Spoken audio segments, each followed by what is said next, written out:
If you're listening and new and feel overwhelmed, please don't. Please know you don't need to have any of the lab tests done. You don't need to know what your sex hormone levels are. We can start this journey and figure out what it is that you need to do for you as we make progress.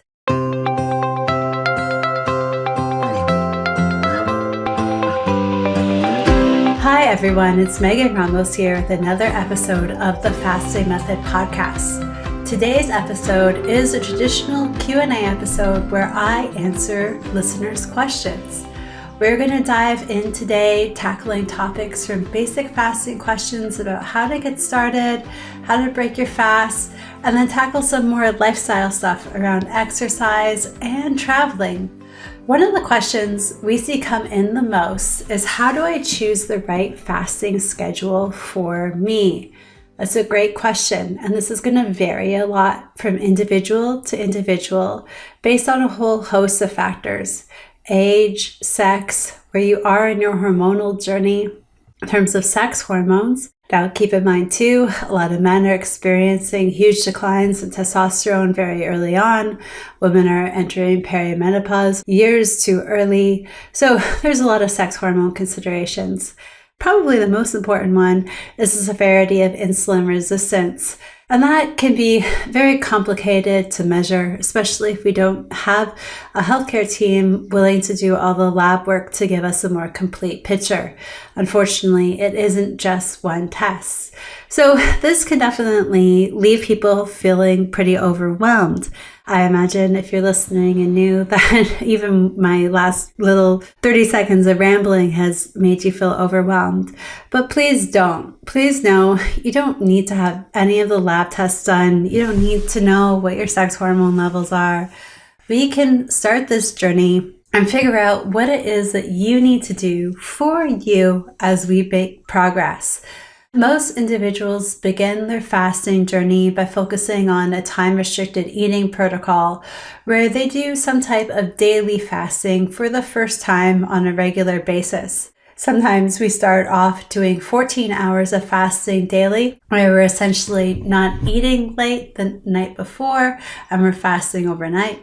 Many of us are familiar with the phrases of 16 and 18 hours of fasting on a daily basis, where we eat 2 meals a day. And a lot of you have seen sort of those lunch dinner schedules where people wake up, have their coffee, their tea in the morning time, skip breakfast, and then have lunch or dinner and do sort of 16, 18 hours on a regular basis.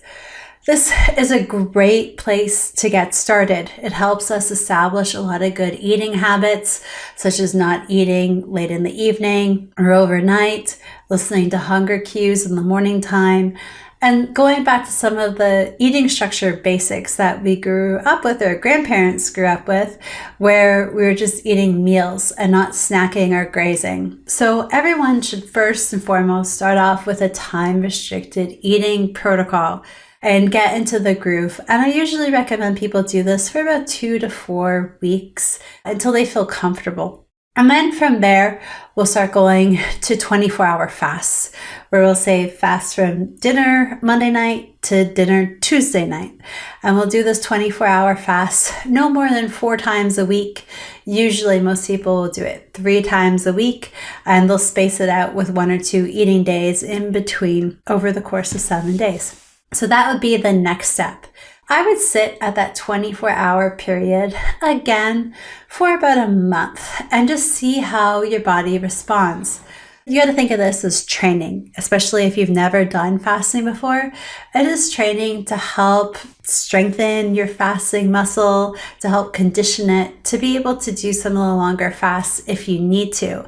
But some people find out that this is all that they need, and that's perfectly okay, and they can carry on doing that.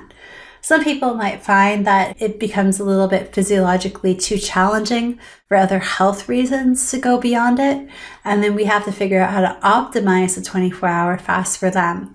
But when you do the protocol for a month, doing 3 to 4 24-hour fasts a week, you'll get a really good idea of where we need to go by assessing our results at the end of the month. How many inches have we lost? How are we physically feeling? Have we seen the scale move? What about our morning blood glucose levels, if that's something we're keeping a look on? So we see how an individual's doing at the end of those 4 weeks, and then we talk about how they would like the results to go. Are they pleased? Are things moving at an appropriate pace for them? Are they noticing enough change? And if the answer is no, then we pivot to doing some longer fasts. But I encourage you, do 2 weeks of good time restricted eating, transition into those 3 to 4 24-hour fasts a week. Give yourselves a couple of weeks to just adapt to doing fasting, even though you know it's not as long as some of your friends here or there. You like the idea of doing an extended fast down the road. You gotta prime and train your fasting muscle, condition it in order to be able to do so. And that's what the first 2 weeks of 24 hours is really doing. And then do another 2 weeks of 24s. Let's see what type of results we get. This can usually give us an indication of the severity of insulin resistance that we have, or how we might be feeling comfortable for turning up the fasting dial after that. So that's exactly how I would get started, trying to figure out what type of fast that I need to do. And then after that month of 24s, if you're pleased, carry on, carry on. If not, we start to increase the duration of at least one of those fasts, if not 2 to 3 of those fasts. And we see how the body responds, where the sweet spot is. And you got to write down sort of the list of the markers that you want to change. Inches, maybe it's weight is a component of it too. It should be body fat, but we'll go into that in more detail later on this year. And morning blood sugar levels, or just glucose response overall. Write down your list. We'll know what we're keeping an eye on. We'll be able to start to track progress and see what we need to do from there. Another common question that's come in is, how do I break a fast without overeating? This question usually comes from individuals who are newer to fasting or the concept of fasting and are concerned and might actually be overeating at the beginning of their fasting journey. I usually tell people to take a deep breath and just focus on being consistent with your fasts. Because as we become better at accessing our own fat stores during a fast and burning our body fat, we are going to be able to avoid overeating. It's going to happen naturally, because what happens then is when you're in a fasted state, you become so efficient at accessing your own fat stores and providing yourselves with fuel that you really can't eat that much when you go to break your fast. So usually this is more of a short-term problem that lasts for about 4 to 6 weeks. But as long as you're just consistent with the fasting, the meal portion size course corrects when you end that fast. So sometimes we just need to be consistent and wait it out. And honestly, 9 times out of 10, that solves the problem right then and there if you're new to fasting and this is a struggle. If you know you're not eating the right things and you are struggling to stay on that hamster wheel and it is becoming a problem and not preventing you from being consistent, there's a couple of strategies that I encourage people to implement. Number 1 is set a timer for 60 minutes. Whatever you're done eating in 60 minutes, you're done eating in 60 minutes. And even if you do feel hungry a couple of hours later, we need to understand that hormonal signaling can be off due to our insulin resistance. We might not necessarily be experiencing satiation, and we just need to have a bit of faith that as long as we're feeling okay, we would like to eat, but we're otherwise feeling okay, we need to cut it off. We need to try to push the fasted state, have some herbal teas, have some bone broth, have some sparkling water to try to counteract some of the cravings that you might be experiencing, but we should be good. We have lots of fat fuel to pull from. We need to go through the fasted state. We need to force our insulin levels down so we can start to experience hormonal satiation to a stronger degree down the road. So setting that timer. Again, as long as you're feeling good, it's just that you would like to eat. So we want to make sure that if we're not feeling well, we end our fast, of course, but if we're feeling okay, and it's just sort of a want rather than a need, then we carry on with our fasting window. Another strategy that people have found helpful is they sit down and they eat half their meal and then they wait 30 minutes, and then they eat the other half of their meal. We try to eat each half of the meal within half an hour. So if you sit down for your first half at 6 p.m., try to finish it by 6:30, then wait 30 minutes to 7, and then have the other half of the meal between 7 and 7:30. It is longer than 60 minutes, and it does drag things out, but it gives some space between sort of that first course and second course to allow some stronger satiation signaling to happen.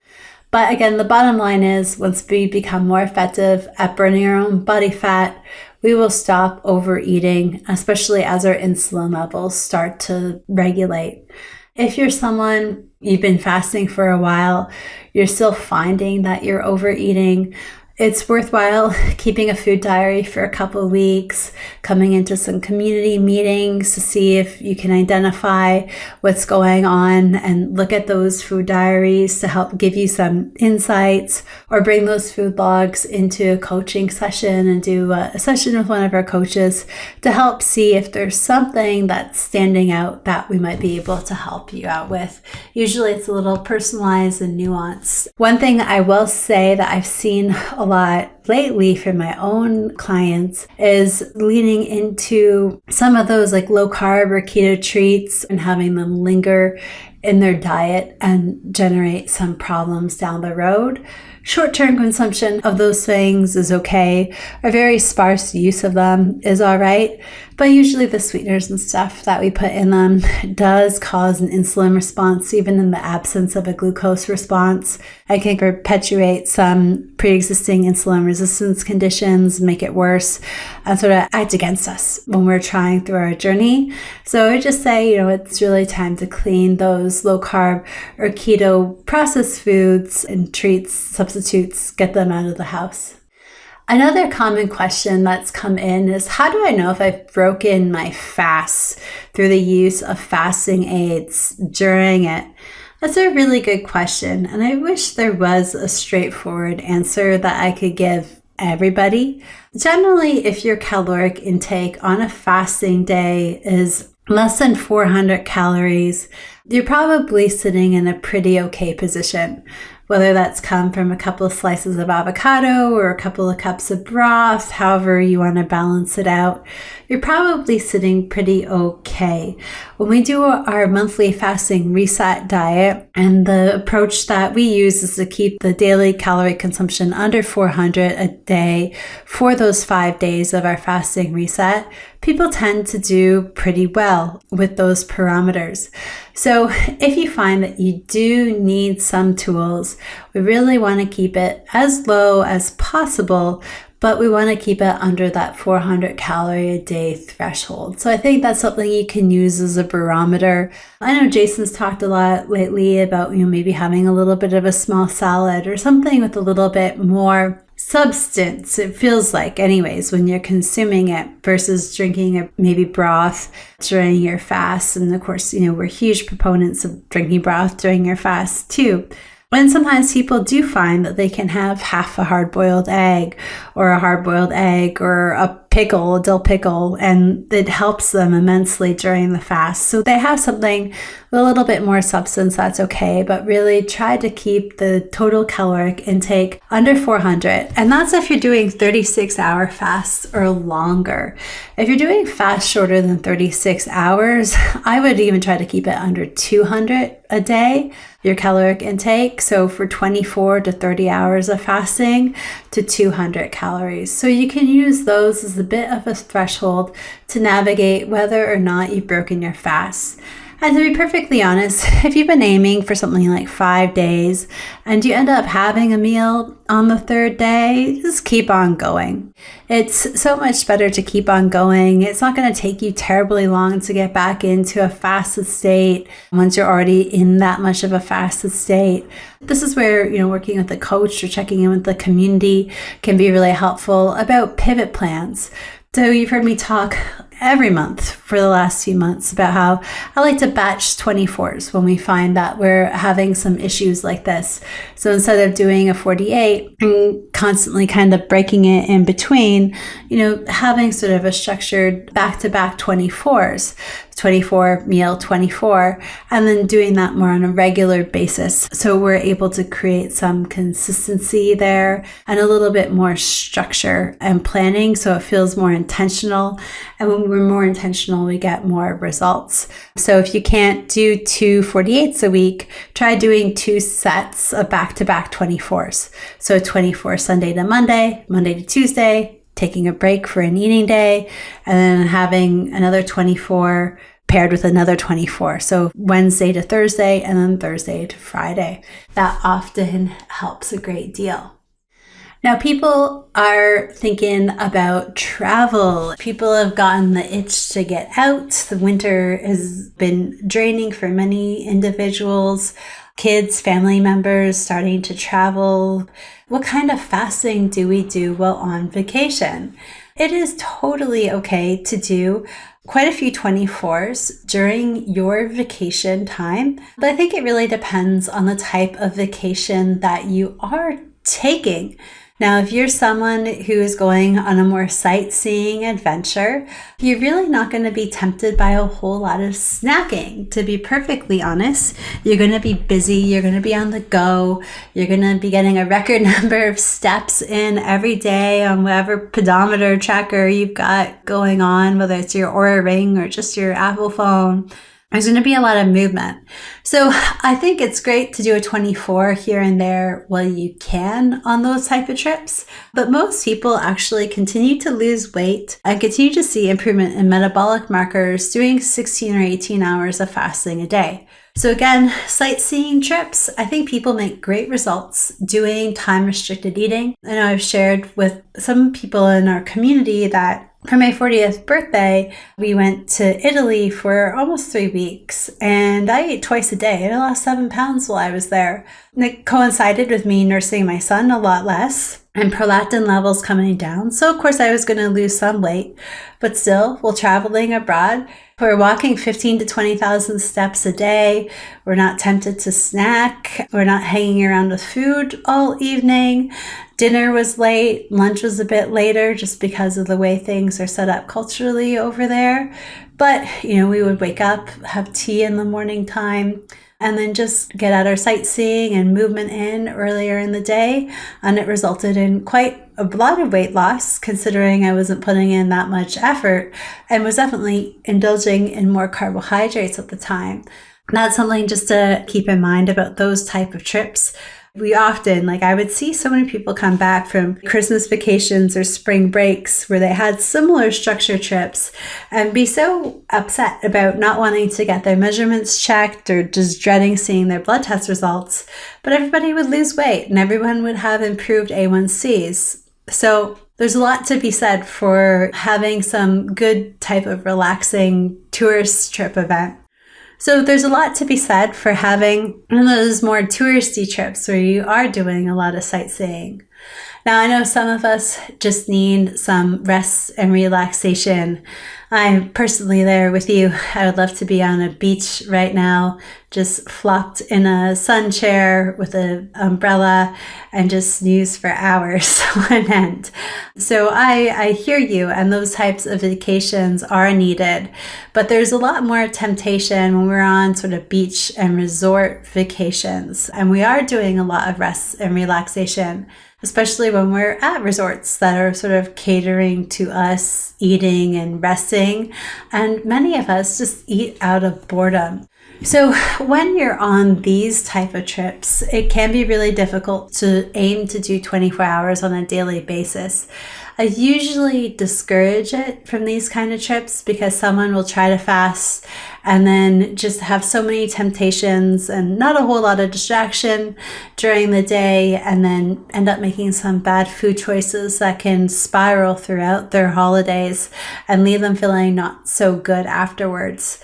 So if you are going on a beach or resort vacation, I do recommend waking up. You don't have to eat right away, But having a breakfast, even if you're like the last people down for breakfast because you have waited a few hours after waking to consume it, have breakfast. Go into a lot of these resorts. Breakfast places tend to be buffets.